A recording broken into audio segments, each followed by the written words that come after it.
luluhod at magpupuri ang lahat ng nasa langit at nasa lupa at nasa ilalim ng lupa. At ipapahayag ng lahat na si Jesucristo ang Panginoon sa ikapupuri ng Diyos Ama. Yan po ang sabi sa Philippians chapter 2, verse 9 to 11. At ito pong aawitin namin ay maaaring hindi po familiar sa iba. Pero kung ito po ay familiar or alam po ninyo, ay sabayan po ninyo kami. At ito pong awitin na ito ay nagpapahayag na ang Panginoon ay nararapat na tumanggap ng pinakamataas na papuri at pagluwalhati.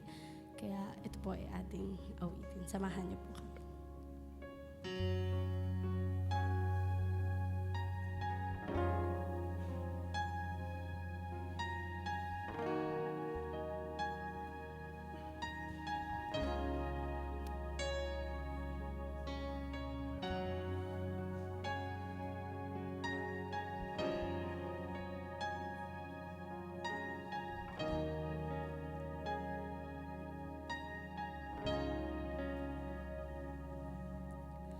Salamat sa dakila mong pag-ibig.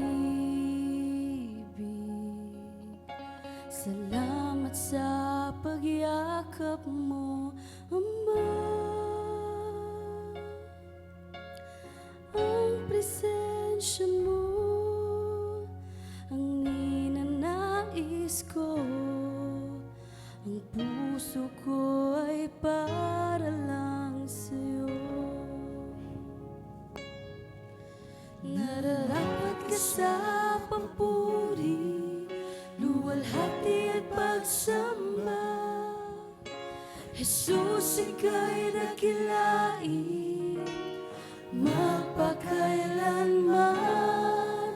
Nararapat ka sa papuri, luwalhati at pagsamba. Itataas ang ngalan mo, Ama.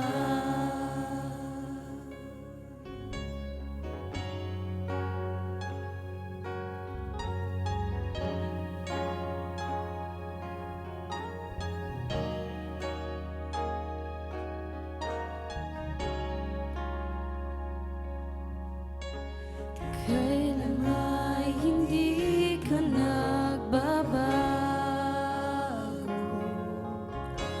Tiwala ko'y ibibigay sa'yo.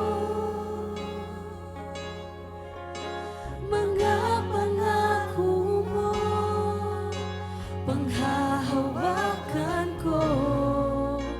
Mamamalagi sa kalinga mo.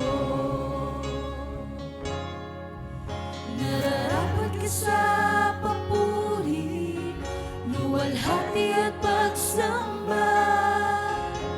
Jesus, ika'y dakilain, magpakailanman. Nararapat ka sa papuri, luwalhati at pagsamba. Itataas ang ngalan mo, Ama. Nararapat ka sa papuri, luwalhati at pagsamba. Jesus, ika'y dakilain, magpakailanman. Nararapat ka sa papuri, luwalhati at pagsamba. Itataas ang ngalan mo, Ama.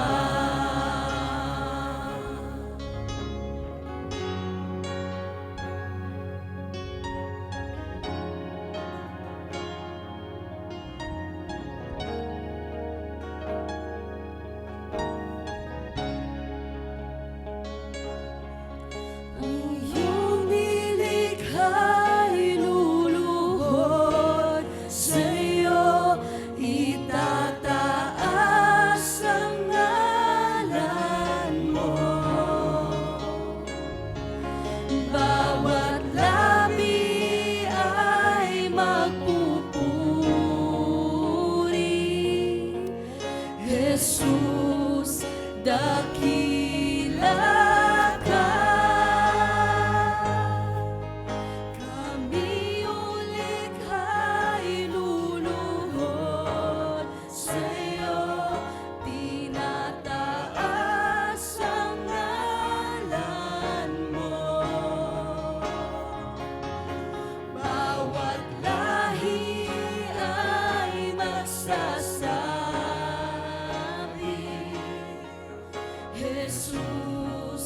dakila ka.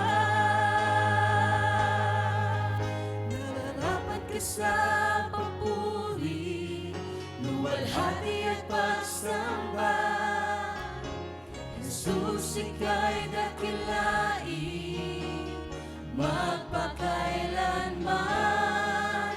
Nararapat ka sa papuri, luwalhati at pagsamba. Itataas ang ngalan mo, Ama. Nararapat ka sa papuri, luwalhati at pagsamba. Jesus, ika'y dakilain, magpakailanman. Nararapat ka sa papuri, luwalhati at pagsamba. Itataas ang ngalan mo, Ama. Yes, Lord, kami po ay patuloy na magpupuri at magsasamba sa inyo, Panginoon, sapagkat kayo ay dakila sa lahat. We praise you and we glorify you, Lord God. Sapagkat ang lahat ay nagkasala at hindi karapat-dapat sa kaluwalhatian ng Diyos. Ngunit dahil sa kagandahang loob ng Diyos, itunuring niya tayong matuwid sa pamamagitan ni Kristo Jesus na siyang tumubos sa atin.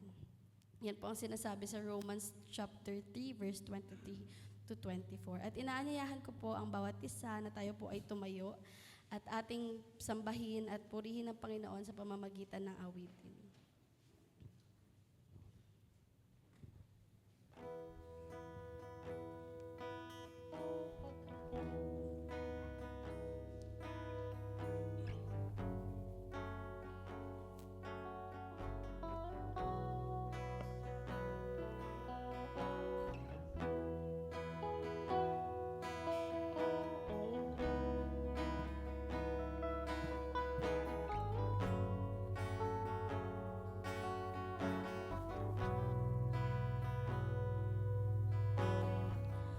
Habang hindi karapat-dapat, pagkukulan ng habag at wagas mong pagsinta.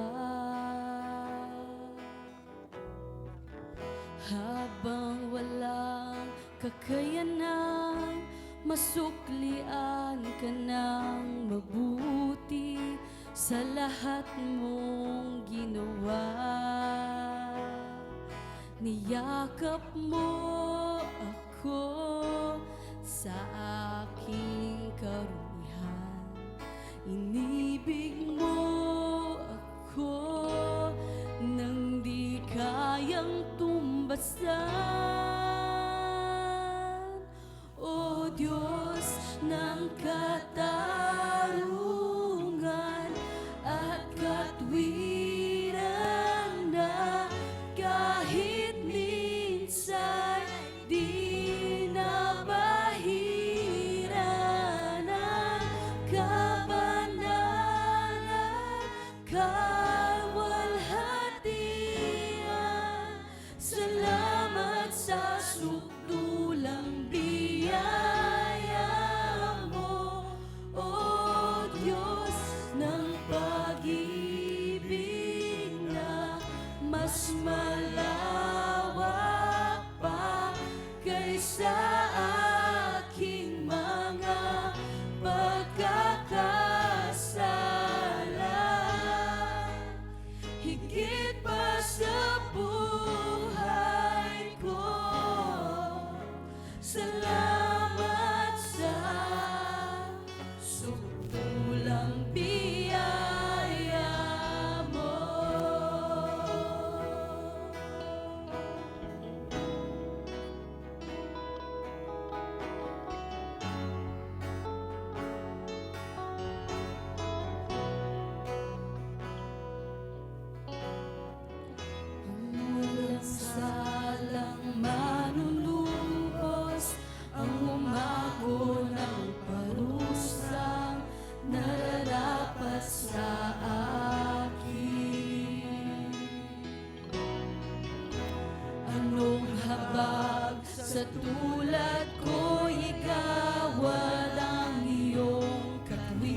patawarin. Niyakap mo ako sa aking karumihan. Inibig mo ako nang di kayang tumbasan. O Diyos ng katarungan at katwiran na kahit minsa'y di nabahira ng kabanalan, kalwalhatian. Salamat sa sukdulang biyaya mo, O Diyos ng pag-ibig na mas malawak pa kaysa aking mga pagkakasala. Higit pa sa buhay ko, salamat sa sukdulang biyaya mo.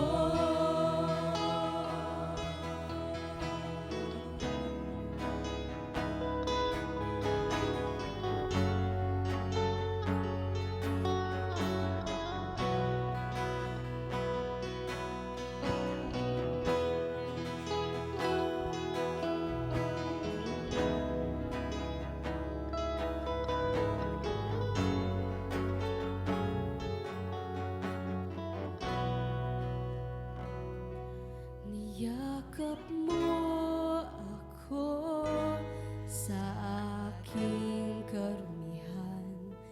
Inibig mo ako nang di kayang tumbasan. Niyakap mo ako sa aking karumihan. Inibig mo ako nang di kayang tumbasan. Niyakap mo ako sa aking karumihan. Inibig mo ako nang di kayang tumbasan. O Diyos ng katarungan at katwiran na kahit minsan di nabahira ng kabanalan, kalwalhatian. Salamat sa sukdulang biyaya mo, O Diyos ng pag-ibig na mas malawak pa kaysa aking mga pagkakasala. Higit pa sa buhay ko, salamat sa sukdulang biyaya mo.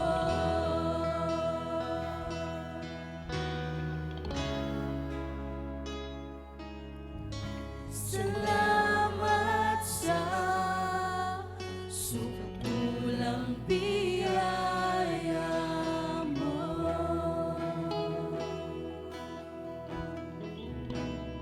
Maraming salamat po, Panginoon, sa inyong sukdulang biyaya. Salamat po sa inyong habag, Panginoon, na dahilan kung bakit kami ay napawalang sala, kami ay nalinis. Kaya nagpapasalamat kami, Panginoon, sa dugo ng Panginoong Hesus na siyang patuloy na naglilinis sa amin at nagpapaging dapat upang kami po ay patuloy na makalapit at makasamba sa inyo. Kaya salamat po, Panginoon, sa inyong dakilang gawa. Salamat po sa krus, Panginoon, sa krus ng Kalbaryo na siyang nagligtas sa amin. Kami po ay patuloy na aawit at nawa kayo po ang patuloy na may taas. Ang pangalan nyo ay patuloy na maluwalhati, Panginoon. At salamat, Panginoon, sa katotohanan na kayo ang Diyos na walang katulad. Ang lahat, Panginoon, hindi sasapat ang aming mga buhay. Walang salita na sapat, Panginoon, upang maipahayag kung gaano po kayo kadakila. Hindi enough yung mga bagay dito sa mundo upang maihayag, Panginoon, kung gaano kayo kabanal. Kaya sa pagkakataon na ito, kami po ay patuloy na lalapit sa inyo. Patuloy po nawa kayong maluwalhati at masamba sa amin sa umagang ito, Panginoon. We praise you, Father God. O Panginoon, sino po ba ang Diyos na katulad niyo? Wala kayong katulad sa kabanalan at kapangyarihan. Kayo lang po ang Diyos na gumawa ng mga kababalaghan. Sabi po yan sa Exodus chapter 15, verse 11. At tunay po na ang ating Panginoong Diyos ay hindi nagbabago kailanman. Siya po ay walang katulad. Wala pong makakapantay o lalong walang makahihigit sa kanyang kaluwalhatian at kadakilaan. Kaya siya po ay nararapat na sambahin at purihin.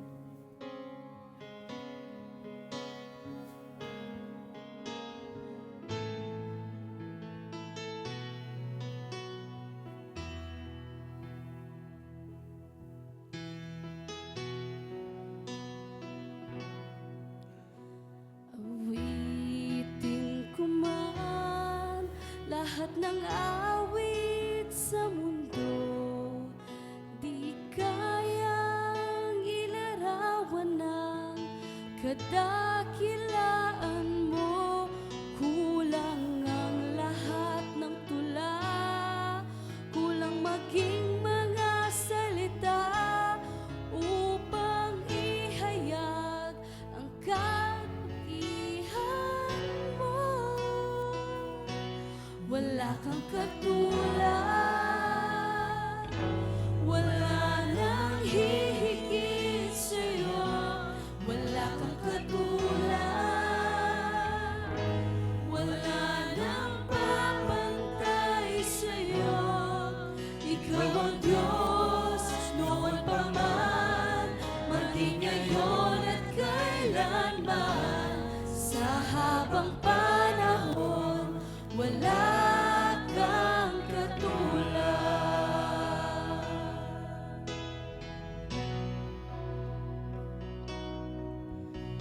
Awitin ko man lahat ng awit sa mundo, di kayang ilarawan ng kadakilaan mo.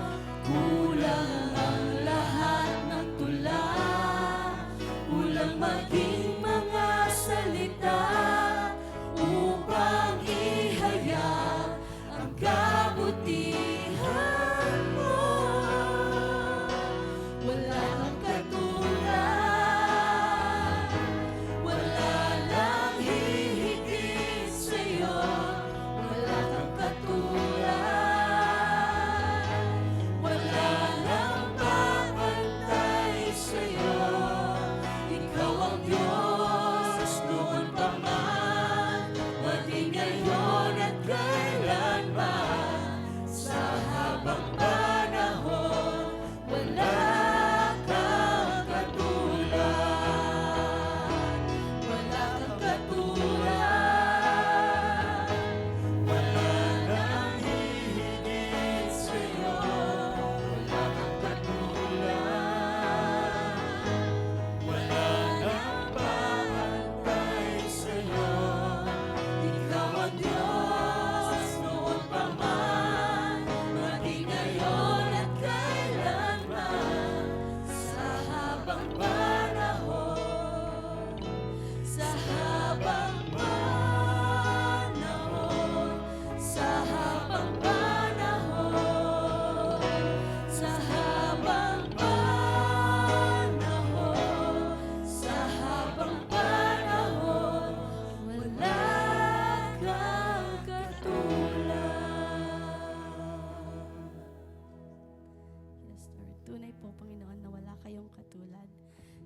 po ang pinakamataas na papuri, parangal, pagdakila, pasasalamat at pagsamba.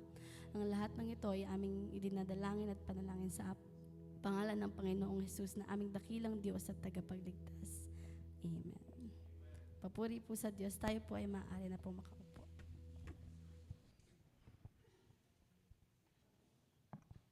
Ngayon po ay tinatawagan po natin yung mga bata para may pag-pray muna natin sila.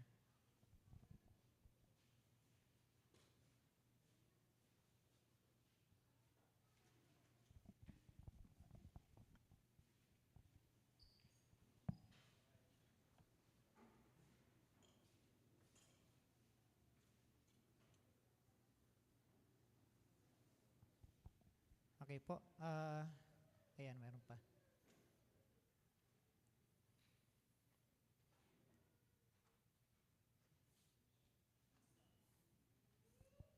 Sige po, panalangin po natin itong mga batang nasa ating harapan. Let's pray po. Aming Diyos, kami ay nagpapasalamat sa buhay ng mga batang nandito ngayon sa aming harapan. Salamat Lord dahil sa kabila ng kanilang murang edad ay nakakarinig na sila ng inyong salita. Talangin po namin Ama na kahit sila ay bata pa Panginoon ay unti-unti kanilang makilala. Na sa ganun Panginoon sa tamang panahon, ikaw ay kanilang kilalanin bilang kanilang Diyos at tagapagligtas. Salamat din po sa kanilang mga magulang na patuloy po ninyong ginagamit upang ang mga batang ito, Panginoon, ay magabayan sa tamang landas. Pinagkakatiwala rin po namin sa inyo, Lord, ang kanila pong mga guro sa umagang ito. Gamitin niyo po sila upang may turo ng tama ang inyong salita sa mga batang ito. Pagkalooban niyo po, Panginoon, sila ng pasensya at ng pagtsitsaga sa pagtuturo sa mga batang ito, Panginoon. Maraming pong salamat. Dinadalangin po namin ito sa pangalan ni Jesus. Amen.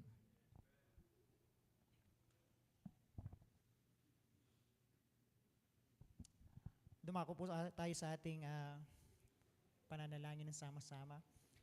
Unang-unang po ipag-pray po natin yung mga biktima ng Typhoon Tino. Alam po natin kung anong nangyari sa Cebu, particularly, na hanggang ngayon ay hindi pa po sila nakaka-recover. Pag-pray po natin sila na i-comfort sila ng Panginoon at matulungan sila ng gobyerno.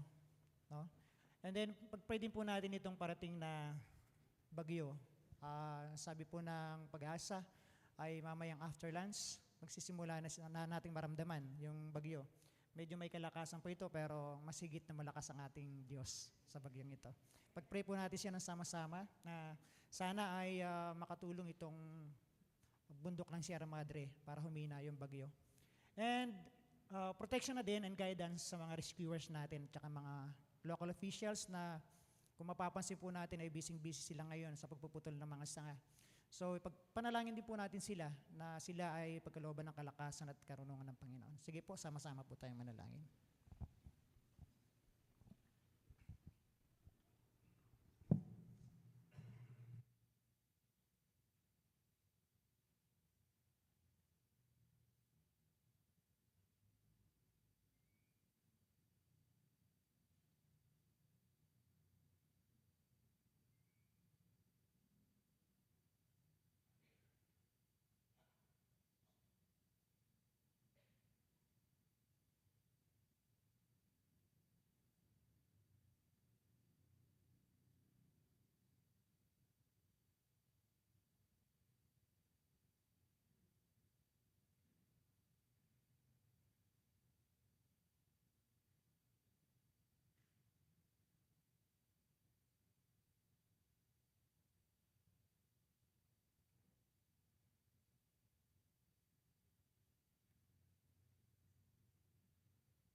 Tayo po'y manalangin.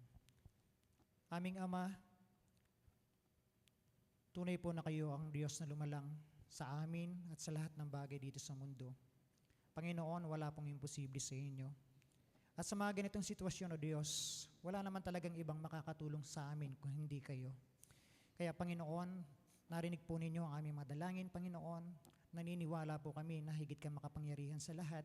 Wala pong imposible kung ito po'y nanaisin po ninyo. Lord, maraming salamat dahil sa inyo kami, Panginoon, ay mayroong kapanatagan. Dahil alam po namin na hindi po ninyo kami pababayaan. Maraming pong salamat, O Diyos.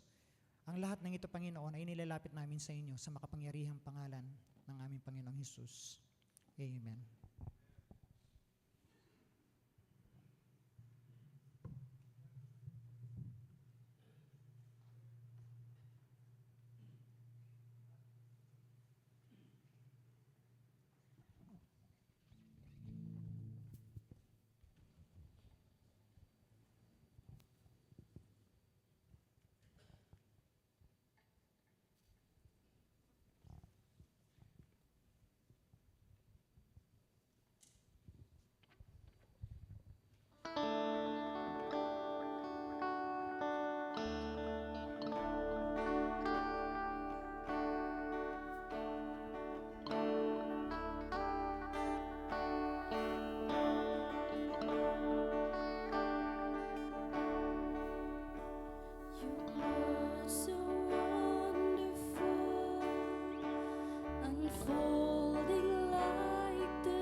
Trust your promises that keep our hope alive. They steady us throughout life's weary climb. Where else can we go? Where else can we go? You have the words of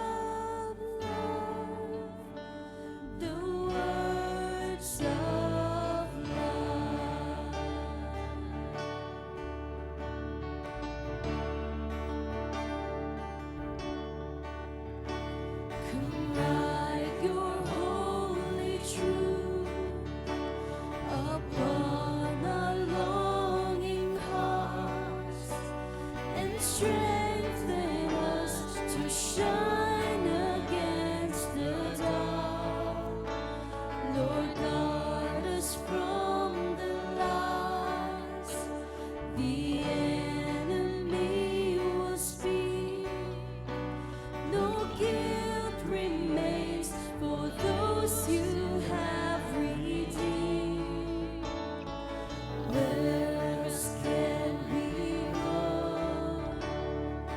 Where else can we go? You have the words of life, your words of life. Make your glory known. Make your glory known through all your words of life, the words of life. Give us ears to hear and eyes to see. Help us in our doubts and unbelief. Give us ears to hear and eyes to see. Help us in our doubts and unbelief. Give us ears to hear and eyes to see. Help us in our doubts.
Tayo pong lahat ay tumayo at makibukas po kayo sa akin sa Ikalawang Korinto, Kapitulo 5, talatang 14, hanggang Kapitulo 6, talatang 2. 2 Corinthians chapter 5, verses 14 to chapter 6, verse 2. 2 Corinthians chapter 5, verse 14 hanggang 6:2. Ganito po sinasabi, ang pag-ibig ni Kristo ang naghahari sa amin, sapagkat natitiyak naming may isang namatay para sa lahat. Kung kaya't ang lahat ay maibibilang ng patay, namatay siya para sa lahat, upang ang nabubuhay ngayon ay huwag nang mabuhay para sa sarili, kundi para kay Kristo na namatay at muling nabuhay para sa kanila. Kaya ngayon, ang pagtingin natin sa bawat tao ay hindi na batay sa sukatan ng tao. Noong unay ganoon ang ating pagkakilala kay Kristo, ngunit ngayon hindi na. Kaya't kung nakipag-isa na kay Kristo ang isang tao, isa na siyang bagong nilalang. Wala nang dati niyang pagkatao. Sa halip, ito'y napalitan na ng bago. Ang Diyos ang gumawa ng lahat ng ito. Sa pamamagitan ni Kristo, ibinilang niya tayong mga kaibigan at hindi nakaaway. At pinili niya kami upang ang iba pang mga tao ay maging kaibigan rin niya. Ang ibig sabihin, sa pamamagitan ni Kristo, ang mga tao ay ibinilang ng Diyos na kaibigan at nilimot na niya ang kanilang mga kasalanan. At kami naman ay inatasan niyang ipamalita ito. Kaya nga, kami mga sugo ni Kristo, ang Diyos mismo ang nakikiusap sa inyo sa pamamagitan namin. Kami nakikiusap sa inyo alang-alang kay Kristo. Hayaan ninyong maging kaibigan kayo ng Diyos. Hindi nagkasala si Kristo, ngunit dahil sa atin, siya'y itinuring na makasalanan upang sa pamamagitan niya ay maging matuwid tayo sa harap ng Diyos. Yamang kami mga katulong sa gawain ng Diyos, nakikiusap kami sa inyo na huwag ninyong sayangin ang kagandahang loob na ibinigay sa inyo ng Diyos, sapagkat sinasabi niya, sa kaukulang panahon ay pinakinggan kita, sa araw ng pagliligtas, sinaklolohan kita. Ngayon na ang panahong nararapat, ito na ang araw ng pagliligtas. Purihin ang dakilang Diyos sa kanyang mga salita. Tayo pong lahat ay maaari na maupo.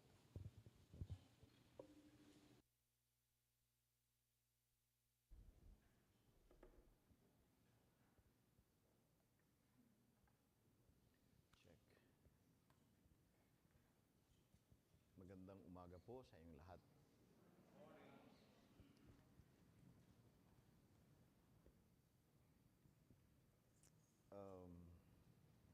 Isa ito sa mga linggo na excited ako o ikinatutuwa ko dahil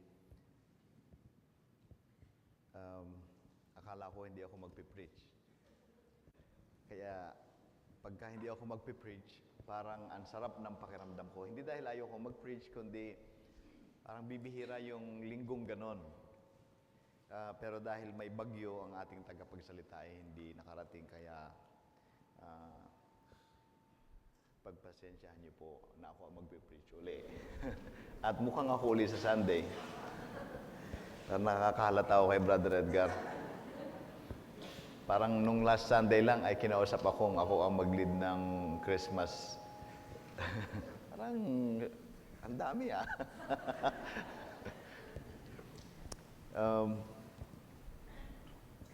Nag-message si Atelyn kasi si Atelyn ay nag-prepare ng dinner supposedly for our guest speaker this morning. Sabi ko, hindi pala tuloy yung dinner. Akala ko yung speaker lang ang cancel. Muntik na kami pumunta kagabi. Hindi, biro lang. Anyway, sa umaga pong ito ay nais kong samahan niyo ako at tingnan natin yung salita ng Panginoon.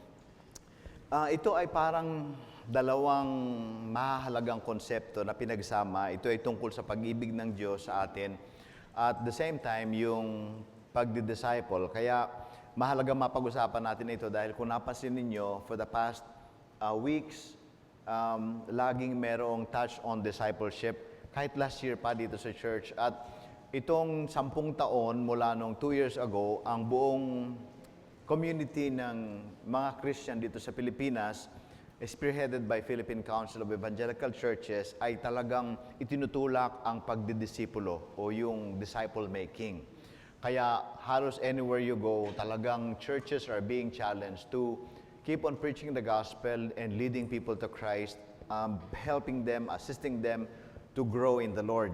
Discipleship, yan ho ang pinaka-trust sapagkat nararamdaman natin na parang malapit nang dumating ang Panginoon. Kaya kung malapit nang dumating ang Panginoon, tayo ay hinihimok na matupad na dapat yung Matthew 28. Yung sinabi ng Panginoon, humayo kayo at gawin yung alagad ko ang lahat ng bansa. At si Peter din ang nagsabi na padaliin ninyo ang pagbabalik ng Panginoon. Sapagkat sa kontekstong yun sinabi ni Pedro na hindi mabagal ang Panginoon sa pagtupad ng kanyang pangako. Kung hindi dumarating ang Panginoon, ang kahulugan lang niyan ay binibigyan niya pa ng pagkakataon ng tao na makapagsisi at maligtas. That's the reason why it takes time, parang matagal na hindi pa tutupad ang pangako ng Panginoon na kanyang pagbabalik. So, along that line, ang challenge ni Pedro ay pabilisin natin ang pagdating ng Panginoon. Ibig sabihin, let's keep on sharing the gospel, bring people to Christ, lead other people to repentance, nang sa gayon dumating ng Panginoon. Yun naman ang pangarap natin, di ba? Parang hindi. Yun ang pangarap natin, na makita natin dumating ng Panginoon. So, loving God and discipleship, itong dalawang bagay na itong pag-usapan. There are two great texts in the scriptures. Kaya great ito, hindi dahil lamang ito sa iba, kundi dahil ito ang tinaguriang great. Number one, the Great Commandment. At pangalawa, yung the Great Commission. Ang Great Commandment nagsasabi na love the Lord your God with all your heart and with all your soul and with all your mind. This is the first and the greatest commandment, yung pagmamahal sa Diyos. Pangalawang great ay yung tinatawag nating the Great Commission. Hindi nabanggit yung word na great dyan, pero ito ay tinaguri ang great sapagkat ito yung pinaka-atas ng Panginoon na iniwan niya nung siya ay bago umakyat sa langit. Ang sabi doon, all authority in heaven and on earth has been given to me, therefore go and make disciples of all nations, baptizing them in the name of the Father and of the Son and of the Holy Spirit, and teaching them to obey everything I have commanded you, and surely I am with you always to the very end of the age. Now, sa John chapter 14, may sinabi si Jesus, if you love me, keep my commands, and whoever has my commands and keeps them, he is the one who loves me. Now, the greatest commandment is to love God. At yung command ni Jesus is to make disciples.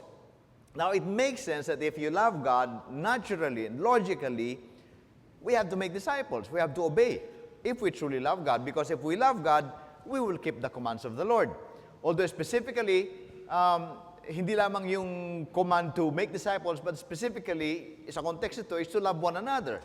So, umiinog talaga ang buong scripture sa pagmamahal, pag-ibig sa Diyos, pag-ibig sa isa't isa, at pag-ibig sa kapwa natin by leading them to repentance and in faith in the Lord Jesus Christ. Kaya gusto ko yung, hindi dahil ako ang gumawa kasama ng mga leaders, kundi talagang tama ang sinasabi natin at pangarap natin sa TCBC that we are a church that fully loves God, or at least desiring, praying to fully love God, love each other and others. Paano natin ginagawa yon? Well, we love God. We worship Him, we obey Him, and we love one another, and we love other people. Kahit yung hindi mga mananampalataya, sapagkat mahal ng Diyos, nag-uugat yan sa pag-ibig natin at pag-ibig ng Diyos sa atin. Now, i-define lang muna natin ang discipleship sapagkat talagang ito'y command sa atin ng Panginoon for us to go out and make disciples of all nations. Anong kahulugan ng pagdidisipulo or discipleship? Ito po ang ibig sabihin niyan. Ang pagdidisipulo ay ang proseso ng pag-akay sa tao upang siya ay maging tagasunod ni Kristo. leading people to Christ, to be a follower of Christ. Nakapaloob sa prosesong ito ang pagpapahayag ng mabuting balita. Specifically, ang pangangaral ng mga katotohanan tungkol sa kung sino ang Diyos sa tao. Sino bang Diyos sa tao? Ang Diyos ang lumikha sa tao. Therefore, we are accountable to Him. Pangalawa, kung ano ang kanyang mga ginawa. Alam natin na nagkasala ang tao, pero may ginawa ang Diyos para iligtas tayo mula sa ating pagrebelde laban sa Kanya. Ang Diyos mismo ang gumawa ng paraan para muling maipanumbalik ang kaugnayan natin sa Diyos. At yan ay ginawa sa pamamagitan ng pagsugo ng Kanyang bugtong na anak. At si Kristo ay nabuhay sa mundong ito, tinupad niya ang sinasabi ng kautusan, nang sa gayon, ang Kanyang katuwiran ay bigay niya sa atin. At ang ating kasalanan ay pinasa niya sa krus. Nung namatay siya sa krus, binayaran niya ang ating pagkakasala laban sa Diyos. Kaya yung galit at puot ng Diyos ay naibsan. Tama ba yun? Appeasement. Nawala, humupa, nawala ang galit ng Diyos sa atin dahil sa ginawa ni Kristo sa krus nung binayaran niya ang ating pagkakasala. Ngayon, sa pagpapahayag ng mabuting balita, kasama din dyan yung pagpapahayag kung ano ang kalooban ng Diyos ngayon. Okay, nilikha ka ng Diyos, tumalikod ka sa Kanya, pero binagaloob ng Panginoon ang Kanyang bugtong na anak, namatay si Kristo sa krus, nagkaroon muli ng maayos na ugnayan tayo sa Panginoon. Ngayon, paano tayo mabubuhay?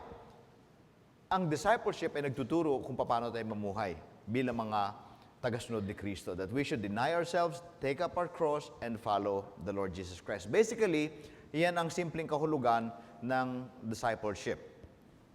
Ngayon, malalaman natin na ang isang tao ay disipulo na or follower na ng Panginoon kapag napansin natin itong mga initial signs or marks, mga palatandaan ng pagiging alagad ni Kristo. Una ay ang pag-amin at pagsisisi sa kanyang mga pagsalansang sa Diyos. There has to be repentance. Pangalawa, pananampalataya sa pagtubo sa kanya ni Kristo or faith in Christ. At pagpapasyang limutin ng kanyang sarili, pasanin ng kanyang krus sa sumunod kay Kristo. The decision to follow Christ. So, repentance, faith in Christ, and then commitment to follow the Lord. ABC ang madalas natin dyan. Admission of sin, belief in the Lord Jesus Christ, and commitment to follow Christ. Para madali nating tandaan. Now, let's move on at tingnan natin ang teksto natin. Basahin ko lang yung chapter 5, verse 14 sa NIV. For Christ's love compels us because we are convinced that one died for all and therefore all died. And He died for all that those who live should no longer live for themselves but for Him who died for them and was raised again. All this is from God who reconciled us to Himself through Christ and gave us the ministry of reconciliation. That God was reconciling the world to Himself in Christ, not counting people's sins against them. For He has committed to us the message of reconciliation. We are therefore Christ's ambassadors, as though God were making His appeal through us. We implore you on Christ's behalf, be reconciled to God. Verse 21, God made Him who had no sin to be sin for us, so that in Him we might become the righteousness of God. Verse 1, chapter 6, as God's co-workers, we urge you not to receive God's mercy in vain. For He says, in the time of my favor, I heard you, and in the day of salvation, I help you. I tell you, now is the time of God's favor. Now is the day of salvation. So, now, naalala ko na nag-preach na ako on this same text lately dito sa church. Pero this time, gusto kong bigyan ng emphasis itong tatlong katotohanan na makikita natin from this text. Number one, yung God's love covers all people in the world. Yung pag-ibig ng Diyos, it covers everyone in the world. Sabi ni Apostle Paul, we are convinced that one died for all. So, if Paul is convinced that one died for all, we should also be convinced that Jesus died for all. Di ba? Pangalawa, God's love cancels the penalty of sin. So, ang words ni Apostle Paul dyan sa verse 19 ay, God was reconciling the world to Himself in Christ, not counting people's sins against them. Parang amnesty. Parang instead na pagbayaran mo ang pagkakasala mo, ikaw ay hindi na kinakailangan magbayad sa pagkakasala mo because Jesus Christ, when He died on the cross, actually paid for the penalty of your sins. So, kaya ang tawag natin dyan ay absuelto tayo sa ating pagkakasala if you believe in Jesus Christ. Now, pangatlong katotohanan, God's love calls all people to Himself. God Himself is calling people, everyone, to Himself. Sabi ni Paul sa verse 20, as though God were making His appeal through us, na parang kami na ang nakikipag-usap sa inyo or ang Diyos mismo nakikipag-usap sa inyo sa pamamagitan namin. Now, tingnan natin yan isa-isa. Yung pag-ibig ng Diyos, it covers all people in the world. Sino bang hindi nakakaalam yan? Well, sabihin natin, alam ko na yan. Of course, pero mahalagang talagang we should be, just like the Apostle Paul, be convinced. Talagang you should believe. You should be convinced. You should believe that you believe that Jesus actually died for everyone, and that is because of God's love. That is for everyone. Sabi ng verse 14, for Christ's love compels us because we are convinced that one died for all. Mahalagang mabanggit sa inyo na hindi lahat ng Kristiyano ay convinced that Jesus died for all. Merong mga Christians na nagsasabing Jesus died for the elect or for a selected few. But I think we should be able to recite with the Apostle Paul, we are convinced that one died for all, Jesus, and therefore all died, and He died for all, that those who live should no longer live for them. Hindi ibig sabihin automatic na dahil si Kristo ay namatay para sa lahat, then everybody is no longer living for themselves but already living for Christ. Hindi. Jesus died for all, and therefore everyone should live for Christ. But alam mo naman, hindi naman nagre-respond positively ang lahat. Pero ang katotohanan na hindi nababago, that Jesus actually died for everyone. Romans 5:8, for God demonstrates His love for us in this, while we were still sinners, Christ died for us. This is how we know that what love is. Christ laid down His life for us. Yun ang expression ng pagmamahal ng Panginoon. Ito, paborito ko ito. 1 Timothy chapter 2, verse 1 hanggang verse 6. Yung mga nakiyayelo dyan, I urge then first of all that petitions, prayers, intercessions, thanksgiving be made. Sabihin, I want you to pray for all people. You pray for all people. Ipag-pray niyo ang lahat ng tao. This is good and pleases God our Savior. Ano yung this? Yung praying for all people. Gusto ng Diyos yan. It pleases God. Bakit? Because He wants all people to be saved and to come to a knowledge of the truth. That's the reason why we keep on doing Bible study. Tuloy-tuloy. Kahit na, di ba, kahit na minsan may rejection, but we keep on sharing the gospel. Because we believe that even those people who are rejecting Christ, we know that God wants them to be saved. Amen? Kahit yung mga mukhang hindi maliligtas, di ba? Yung hindi natin pinaniniwalaan na parang ito, hindi tatamaan ng gospel ito, o hindi marunong magsisiyan, walang pag-asa yung taong yan. Kahit mga sinukuan ng iba, naniniwala tayo na mahal sila ng Diyos at ibig sabihin yan, God still wants them to be saved and to come to the knowledge of the truth. For there's one God and one mediator between God and mankind. Ibig sabihin, there's only one chance. Isa lang ang pagkakataon. Isa lang ang Diyos, isa lang ang paraan, isa lang ang pagkakataon.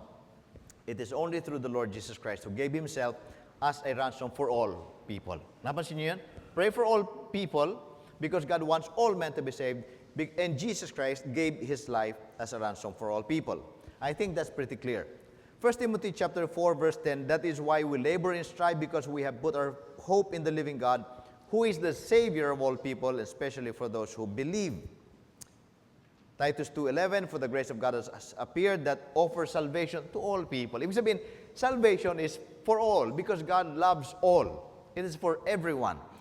Kaya we are convinced that Jesus actually died for everyone.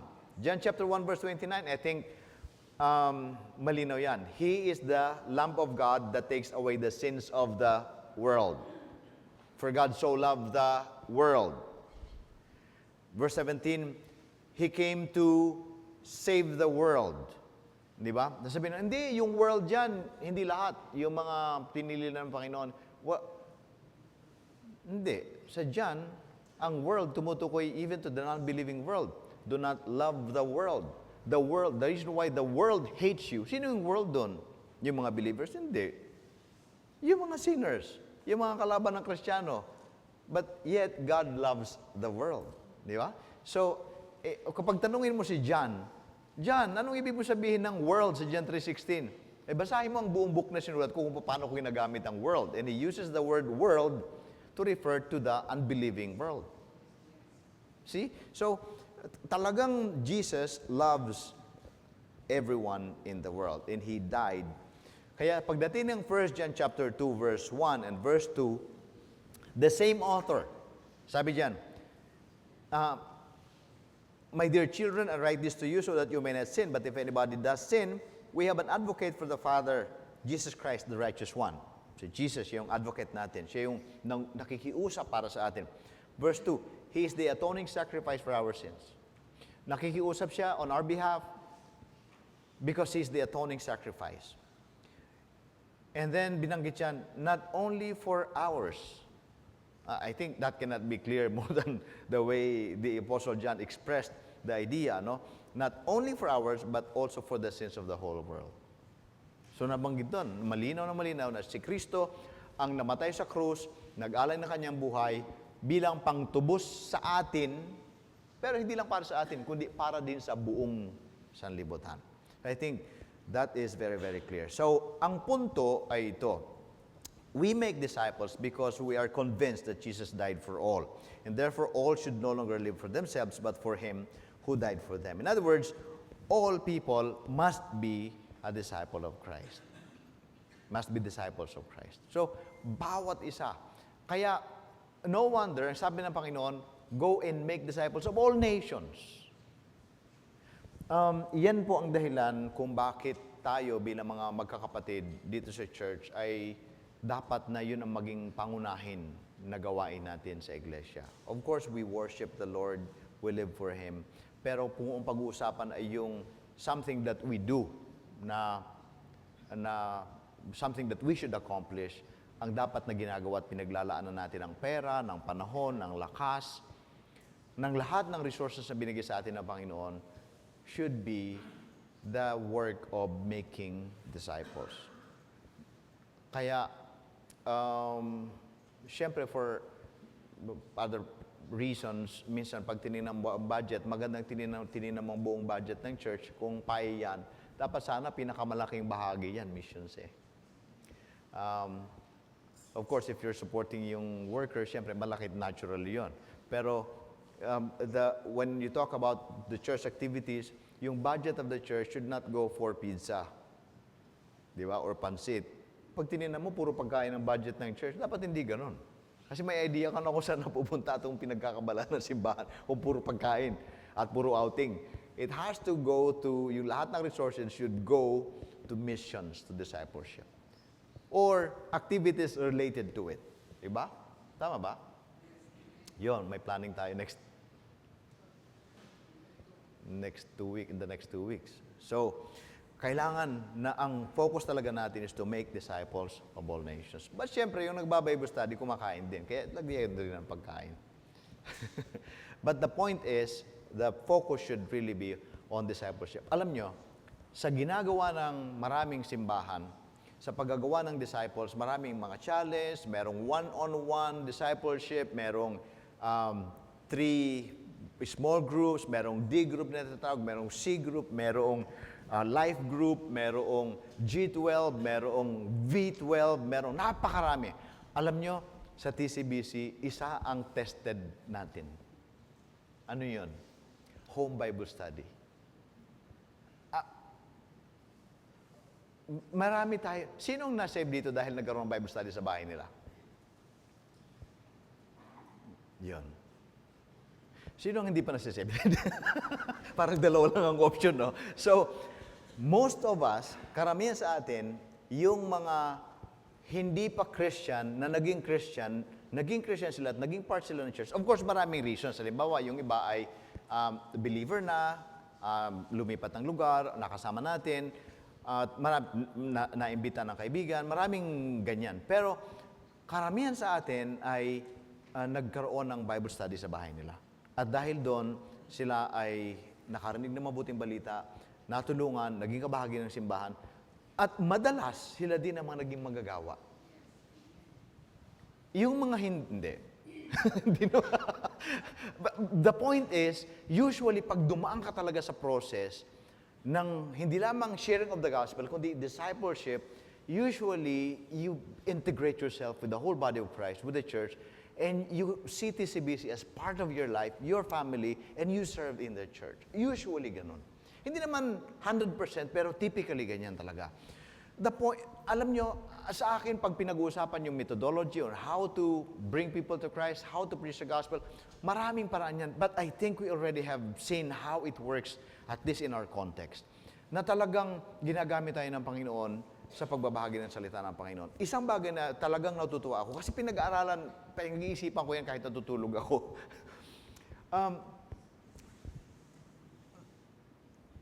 Napansin ko na noon, pag nag-lead ako ng Bible study, usually I bring somebody along with me. At pagkatapos, mag-lead ako ng Bible study, isa, dalawa, tapos ililipat ko. Dati ako lang.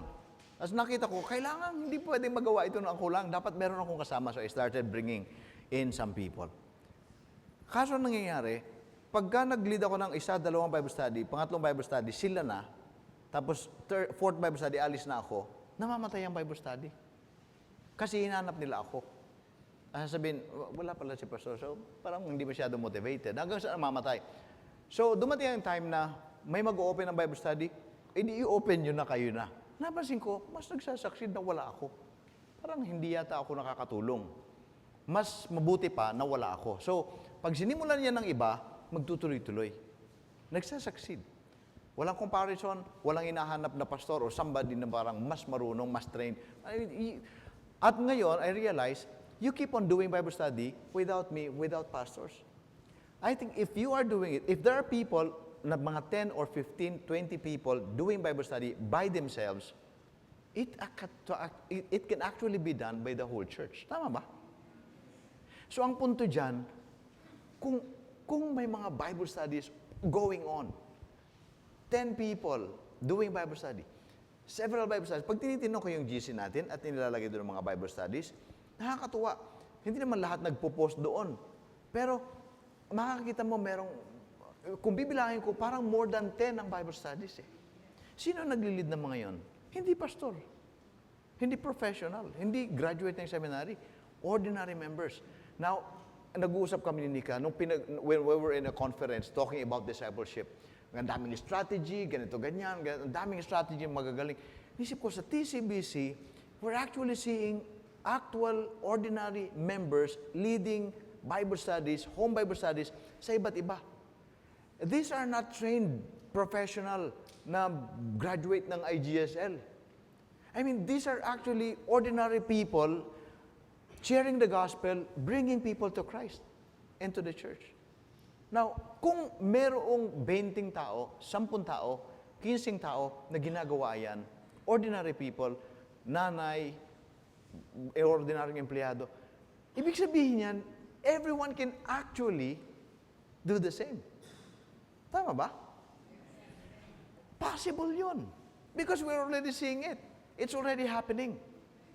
So kung pwedeng gawin ng lahat yan, ang tanong na lang ay, how do we actually prepare everyone so they can be prepared and confident to also do the same? I think yun ang dapat natin pag-isipan. Kasi walang paraan para takasan natin ang command ni Kristo.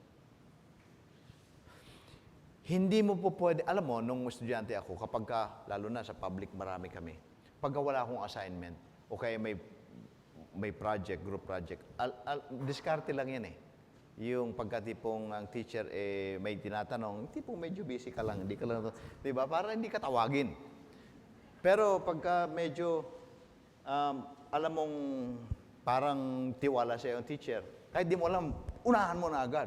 Kasi hindi lagi na lang ako sumasagot, hindi ka rin tatawagin, di ba? In other words, nalulusutan yan eh, pagka group project, ikaw lang ang tagabili ng pagkain ng chichirya habang ginagawa ng matalino yung classmate, yung group project ninyo. Kasama lang pangalan mo doon. Nalulusutan yan eh. Pero, yung pagsunod ho sa discipleship, hindi mo pwedeng lusutan yan sa Panginoon. Pag ganun-ganun ka lang, patin-atin ka lang. Well, anyway, hindi ako nag-share ng gospel. Hindi. Alam na kasi ng Panginoon if you're obeying or not. And the command for everyone is actually go out and make disciples of all nations. Hindi mo pwedeng lusutan yan. Ewan ko lang kung itatanong ni Jesus pagdating sa langit, sino ang nadala mo dito? Meron ka bang kakilala diyan sa loob?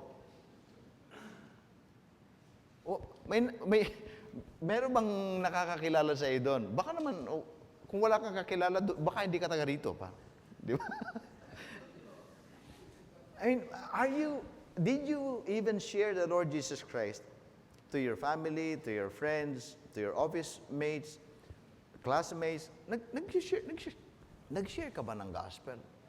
O baka tumahimik ka lang at you glide along, parang hindi mo talaga intentional binahagi ang Panginoong Jesus.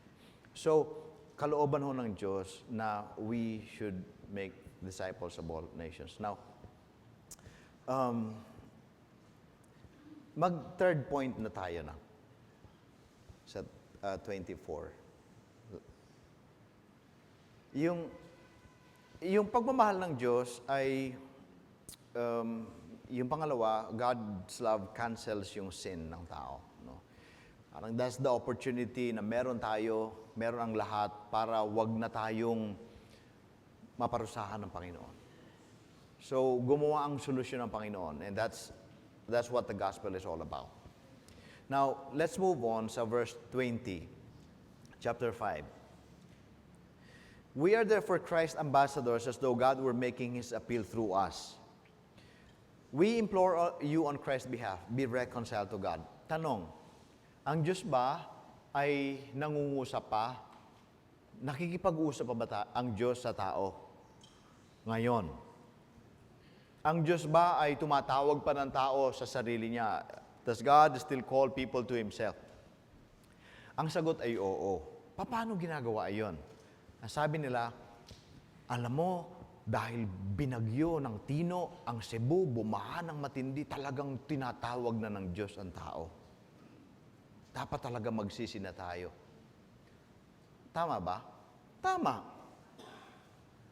Pero, bagyo ba ang tagatawag? Ano bang preacher yung bagyo? Kasi kung ang preacher ang bagyo, sana padamihin na ng Panginoon ng preacher. At araw-araw may bagyo tayo. Lilindulin tayo. Di ba? Hanggang sa matakot na lahat. Yanigin na ang lahat. Yanigin na ang lupa't langit. Di ba? May bagyo, may lindol, may gera, lahat. Maghirap na ng to. If that's what people are listening to, I think talagang gagamitin ng Diyos yan. Pero, who can be saved? Who can lead people to Christ? Halimbawa, isang tao na hindi nakakakilala kay Kristo. Dito kasi sa Pilipinas, halos kilala si Kristo. Kilala in a sense na may idea kung sino ba si Kristo, ano ba yung ibig sabihin ng krus.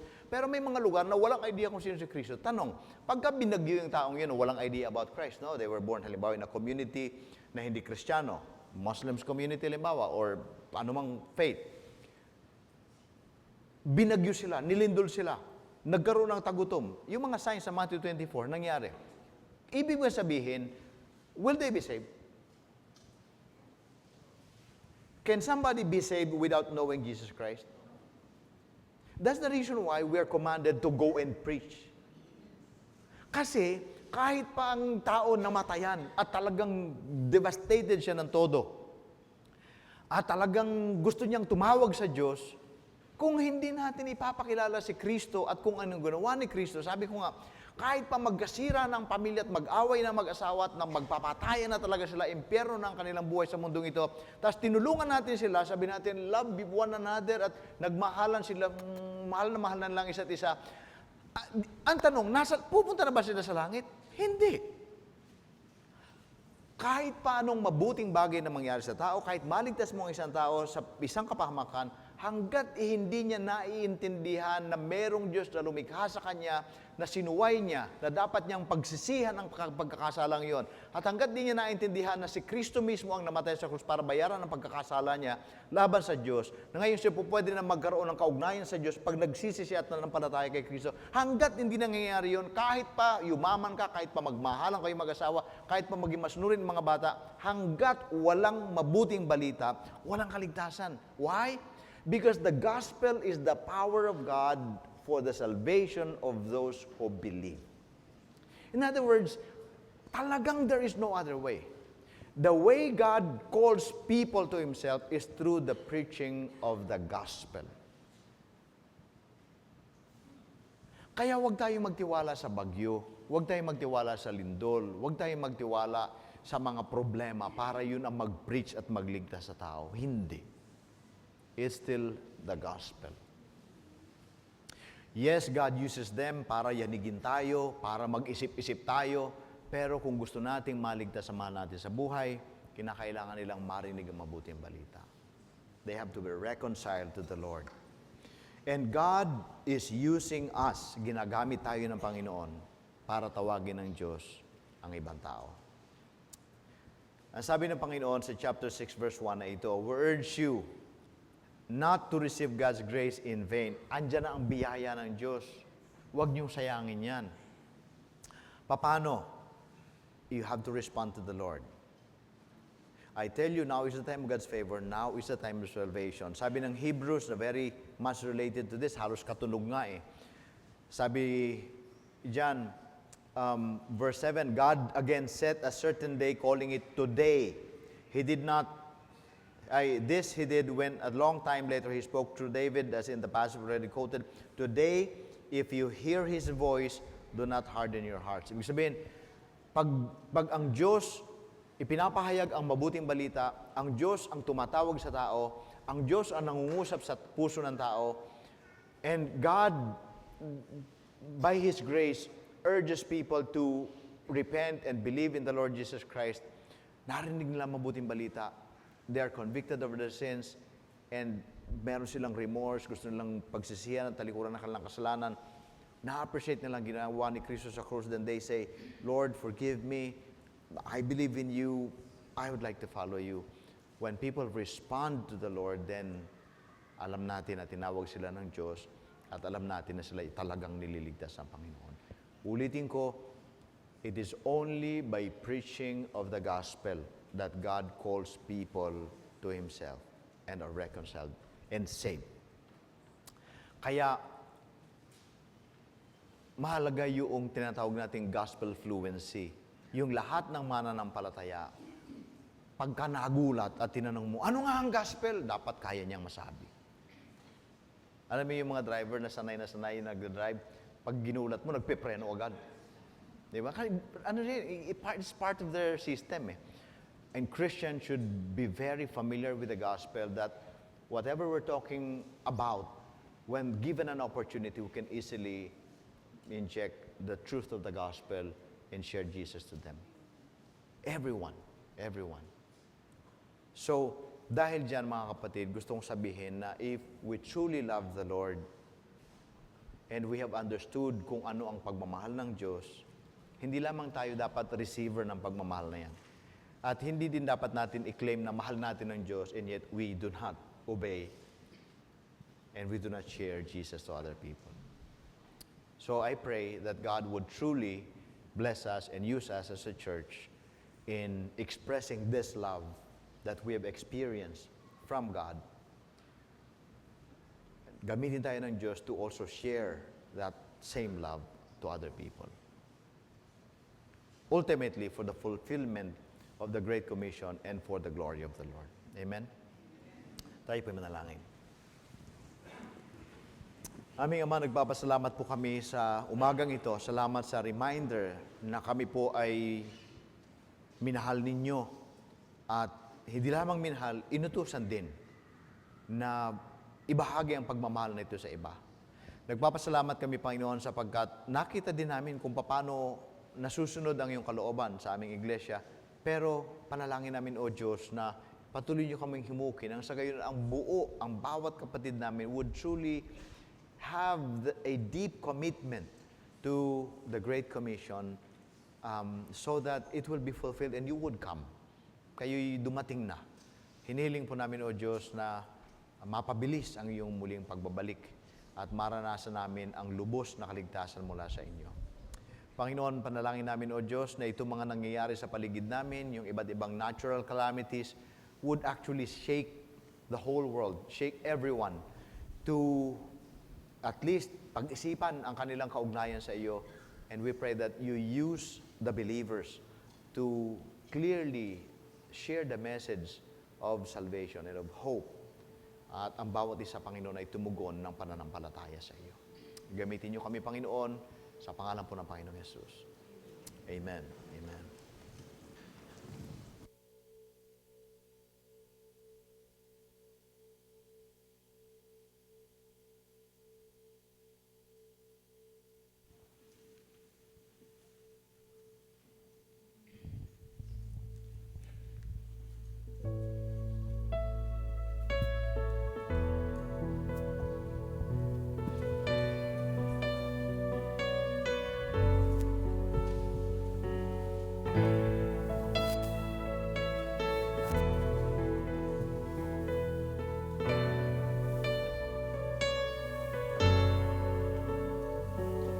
The only thing I want in life is to be known for loving Christ, to build His church, to love His bride, and make His name known far and wide.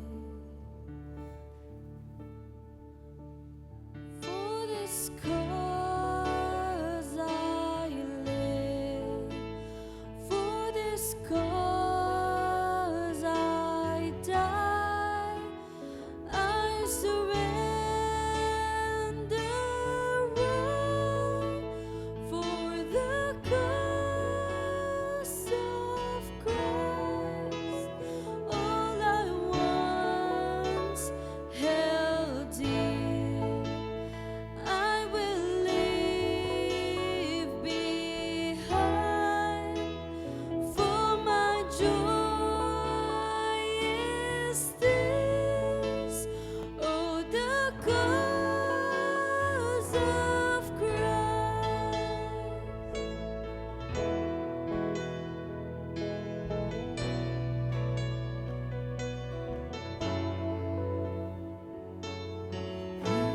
He saw my soul rise, regardless of the joy or trial. When agonizing questions rise, Jesus, all my hope abides. For this cause I live, for this cause I die. I surrender all for the cause of Christ.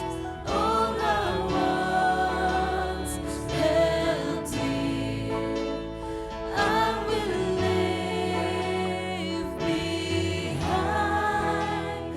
For my joy is this, oh, the cause of Christ.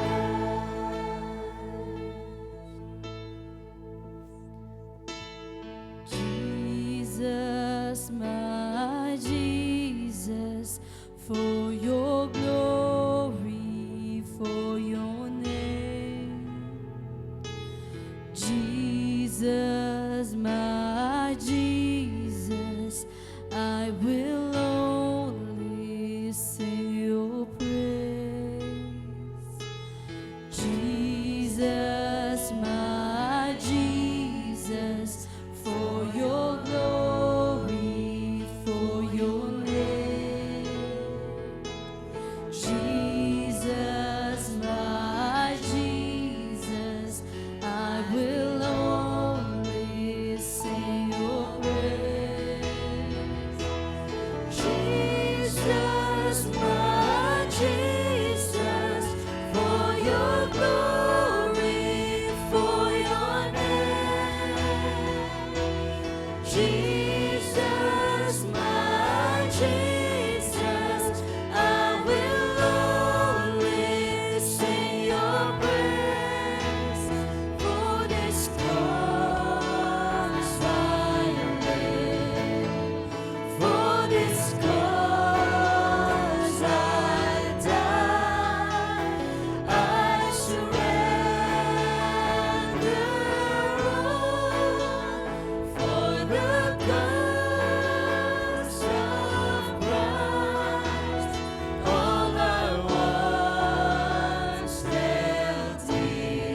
It's not fame that I desire, nor stature in my brother's eye.